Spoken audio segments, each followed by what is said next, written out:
Assalamualaikum warahmatullahi wabarakatuh. Bagaimana kabarnya anak-anak semua? Alhamdulillahirrabbilalamin.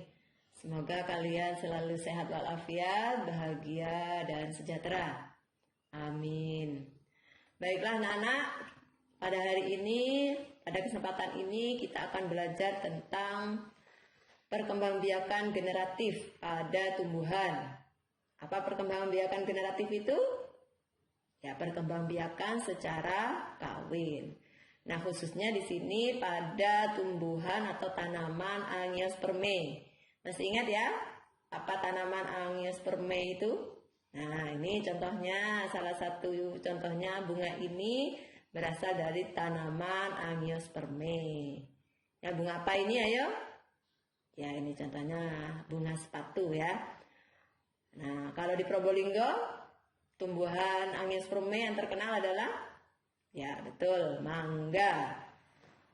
Tumbuhan berbiji tertutup. Nah, pada perkembangbiakan secara kawin atau generatif atau seksual ini akan melibatkan alat kelamin jantan dan alat kelamin betina pada tumbuhan.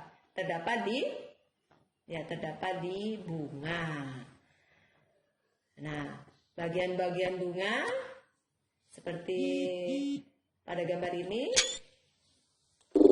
ya, ini terdiri dari mahkota, ada kelopak, ada dasar bunga, kemudian di sini ada alat kelamin betina, ya, alat kelamin betina atau putih, kemudian alat kelamin jantannya atau benang sari. Nah, alat kelamin betina itu terdiri dari ada kepala putih, ada tangkai putih, ada bakal buah, ada sel telur di sini, ada bakal biji juga, dan tali pusat. Sedangkan untuk bagian sel kelamin jantan, ini serbuk sarinya, benang sarinya ini terdiri dari serbuk sari, kemudian ada kantongnya, kantong serbuk sarinya, ada kepala sarinya, dan ada tangkai sari. Sudah bisa difahami ya untuk bagian-bagian bunga ini, terutama pada bagian alat kelamin betina dan alat kelamin jantannya. Nah, berikutnya, kalau alat kelamin jantan atau serbuk sarinya itu membuahi sel telur yang ada di alat kelamin betina pada bunga ini sendiri, itu namanya penyerbukan sendiri. Sedangkan kalau pada bunga lain, pada tumbuhan yang lain, tapi masih di jenis yang sama, itu namanya penyerbukan silang atau bastar. Nah, pada proses penyerbukan ini itu ada yang membantu. Kalau bunga sepatu atau bunga mangga, yang membantu adalah ya serangga. Serangga yang membantu penyerbukannya. Jadi serangga itu biasanya akan menghisap serbuk sari ya. Serbuk sari ini kemudian dia juga akan terbang ya ke kepala putih ini, sehingga serbuk sari ini bisa menempel ke kepala putih. Nah, bagaimana proses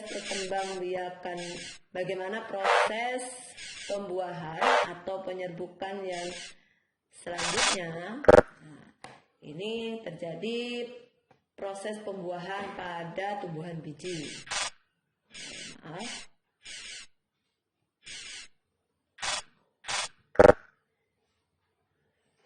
Ya, di sini serbuk sari atau benang sari dari alat kelamin jantan ini akan jatuh ke kepala putih ya dengan bantuan serangga tadi.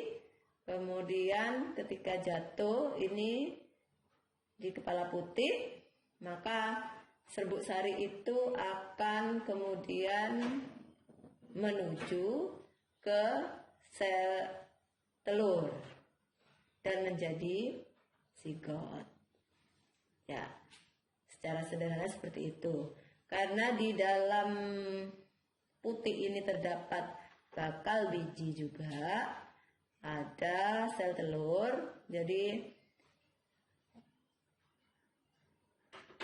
sperma, ya, serbuk sari itu terdiri dari sperma, ya, ada sperma, di situ akan terbagi menjadi dua, yang satu akan membuahi sel telur sehingga menjadi zigot, yang satunya akan membuahi bakal biji atau inti kandung lembaga dan akan menjadi bakal buah. Karena terjadi dua kali pembuahan, yang pertama membuahi sel telur dan yang kedua membuahi bakal biji atau inti kandung lembaga, maka pembuahannya disebut pembuahan ganda.